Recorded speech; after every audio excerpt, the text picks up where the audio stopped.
Good day and welcome. Yesterday, we at Shielded Labs launched our Season 1 testnet for Crosslink. The reason it's Season 1 is because this is the first of many incentivized testnets where at the end of the season, there will be a tool you can input your wallet into and your wallet viewing key. And then we will scan what you did during the season and reward you for having participated in the very valuable testing. Here we have in front of us the visualizer program. This is the desktop wallet and full node and blockchain visualizer program that we use mostly for internal development, but it's also how you can participate. Andrew, walk us through what do we have here? Right, so here in front of us we've got the visualizer proper, we've got the view of the proof of work chain on the left in the blue, and the proof of stake finalization chain on the right. And so, as we can see, these have arrows pointing to each other, and this is basically that each chain is attesting to the other's validity. And so once we get a new chain on the right hand side here pointing to a higher block on the left, then at that point the block is finalized and cannot be reorged. That means And that that is the main feature of Crosslink is to add assured finality to Zcash, which helps bridges, reduces confirmation times, etc. There is other material from Shielded Labs where we talk more about this, where you could go learn about it. Should indeed. we receive some CTAS from the faucet that we have Yes, built in here? let's jump in and get some money so we can take part. Forgetting for the moment that I have uh, this existing wallet. And so I've clicked the receive CTAS.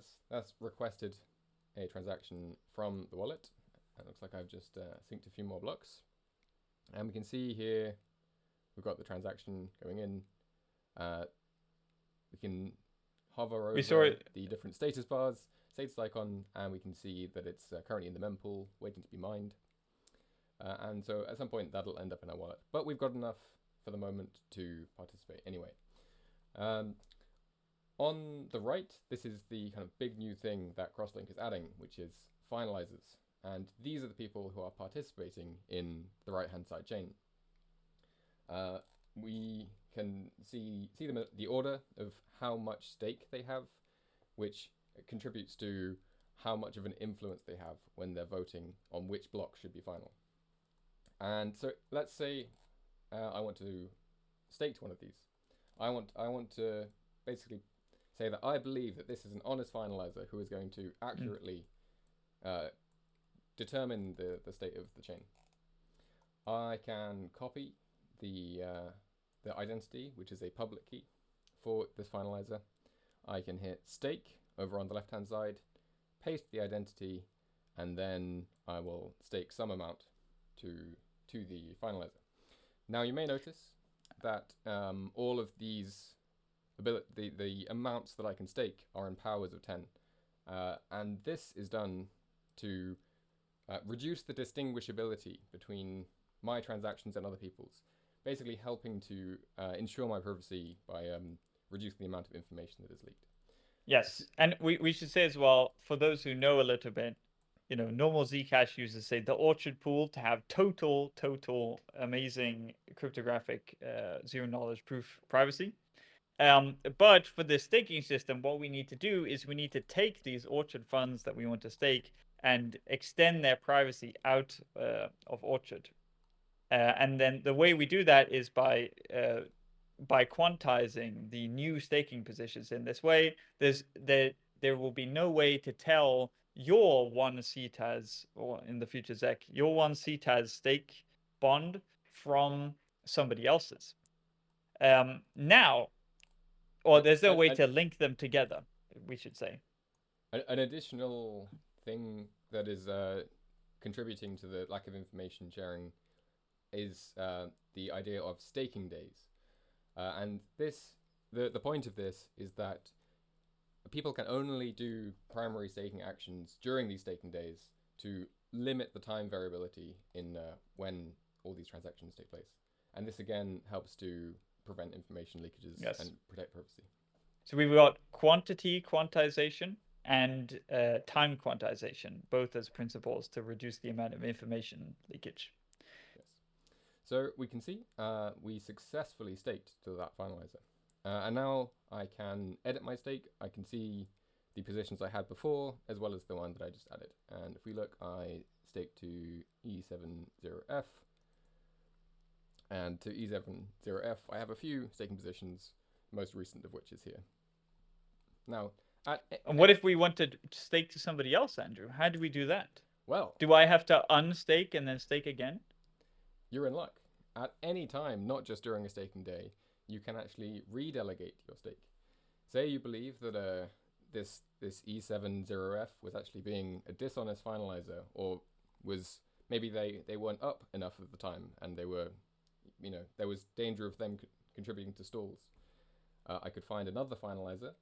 I can copy their address on the right hand side. We've got this copy to clipboard icon. I can click the move icon here, paste the identity, and retarget my stake. And as this transaction will get built and then sent into a new block, and assuming it ends up on the chain, then I will have retargeted to this new finalizer. And again, this can be done at any time because it's important that stakers can adjust to bad behavior from finalizers. So let's say I've staked and I've accrued rewards, and I now want to unstake and be able to use my rewards to buy sandwiches. How do I do that, Andrew? I'm glad you asked. Well, once again, we can go back into the edit stake menu. We can find a position that we want to unstake. We open it up. Let's find a reasonable one, and we click the this chain unlinking, this unstaking button here.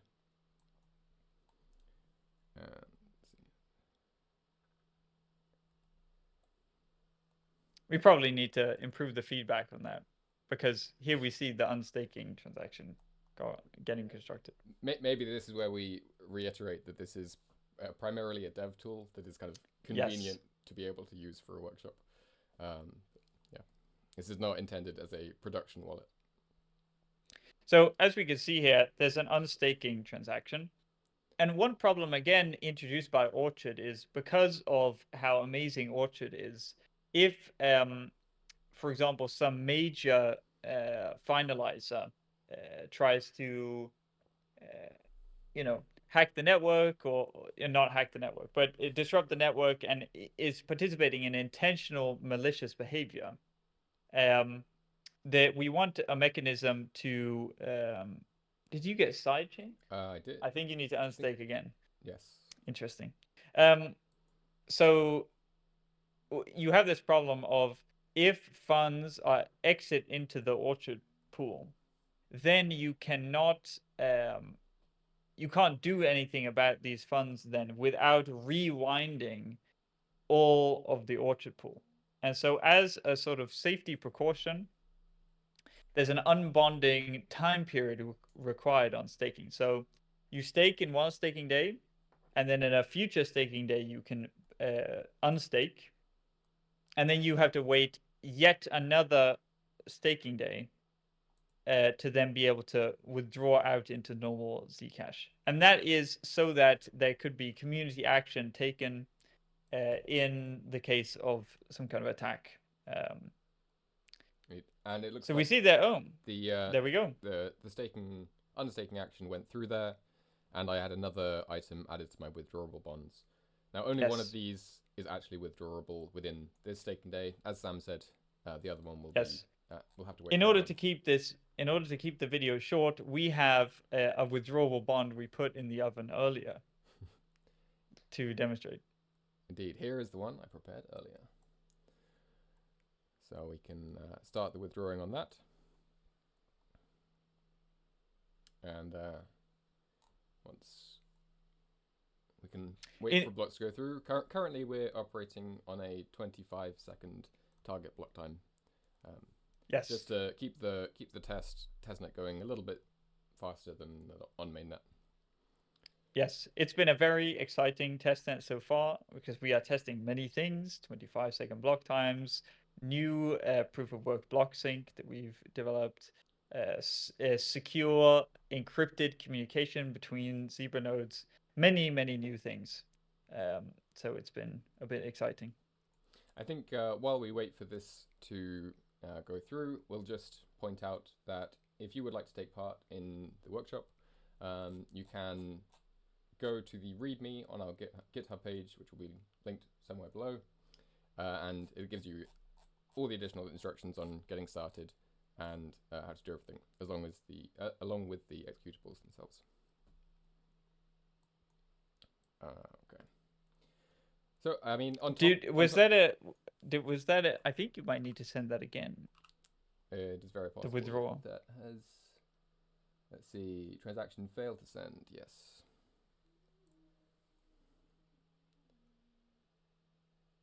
Did Oh, I? we It's should say. possible I'm clicked on the wrong one here. I think yeah. Maybe you tried to uh, We yeah. can. I mean, we Try can both of them. try and withdraw both, and Yes.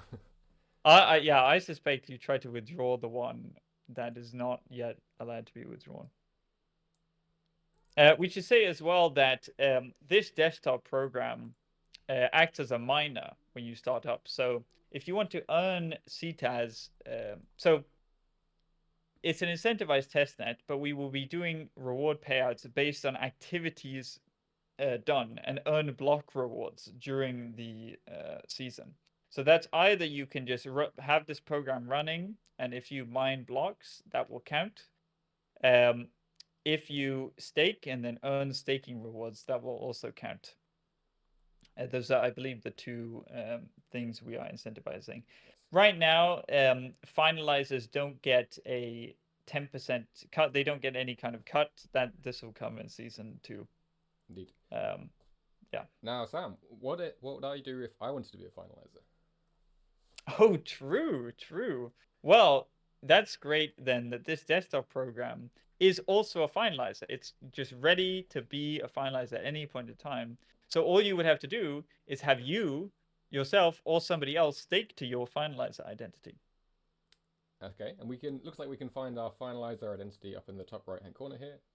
We can copy that, and I could either go into stake and stake to myself through there. Let's do something small. Or I could send this on Discord or Signal or wherever on the forums and try and convince people that I'm a very honourable and trustworthy finalizer and that they should stake to me. Yeah. You could also retarget one of your existing positions. An excellent point. And I can do that at any time. Let's see. All Now, right, did at we the get? Oh, end. look, the withdrawal went through. Look at that. Now Can at the we, if we want to see which block transaction was in, can we click on them? here we go. Oh, We yeah, we click on can. Yeah. any of these transactions and see what's happened. Now, at the end of the season, as Sam said, we'll be distributing ZEC rewards for people participating. And in order for us to determine how much everyone's participated, we will need the viewing keys to the wallet that you've created. And you'll be able to get these in the user menu here, and you can just click copy viewing key, and it'll just be a text address that you can put into our website once we have that up and ready. Right. Yes, I guess that's it. I think that's everything for now. Yes. Hopefully, So goodbye, everybody. See you on the testnet. take care, everyone.